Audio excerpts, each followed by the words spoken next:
நான் சவாரி போன இடத்துல தாங்க இதை பார்த்தோன்னே என் மனசே கஷ்டமாயிடுச்சுங்க. ஸோ இந்த வெயிலோட தாக்கம் ரொம்பவே மோசமா இருக்குங்க. இந்த வெயிலோட தாக்கத்தினால இந்த கொக்கு குருவிலாம் மயக்கமாயி தண்ணி இல்லாம கீழே விழுந்து செத்துக்கிட்டு இருக்குங்க. இந்த வெயில மனுஷங்களாலே தாங்க முடியல, இந்த ஜீவராசிகள்லாம் எப்படிங்க தாங்கும்? ஆனா இதுக்கெல்லாம் காரணம் யாருன்னா நம்ம தாங்க. மரமும் வளர்க்கறது இல்ல, வளர்ந்த மரத்தை வெட்டியே வளர விடாம ஆக்கிடுறோம்.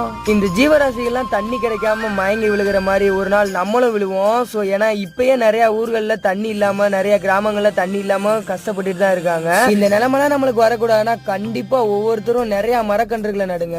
கண்டிப்பா என்னால முடிஞ்ச மரக்கன்றுகளை நானும் நடுவேன், அதையும் வீடியோ எடுத்து போடுவேன். என்னோட வாட்டர் கேன்ல தண்ணி திந்துருச்சுன்னு சொல்லிட்டு ஒரு கரும்பு ஜூஸ் கடையில போய் தண்ணி கேட்டேன். அந்த அண்ணன் ஜூஸ் கேட்கிறேன்னு சொல்லிட்டு ஜூஸ் போட போயிட்டாங்க. அப்புறமா இல்லன்னா தண்ணின்னு கேட்டதுக்கு அந்த சைடுல குடத்துல இருக்கு அப்படின்னாங்க. யாரோ வச்ச குடம் நம்மளுக்கு பயன்படுற மாதிரி நம்ம வச்ச மரம் ஒரு நாளைக்கு யாருக்காவது பயன்படும். இந்த வீடியோ உங்களுக்கு பிடிச்சிருந்துச்சுன்னா மறக்காம லைக் பண்ணி விட்டுருங்க. லவ் யூ சோ மச் மக்களே.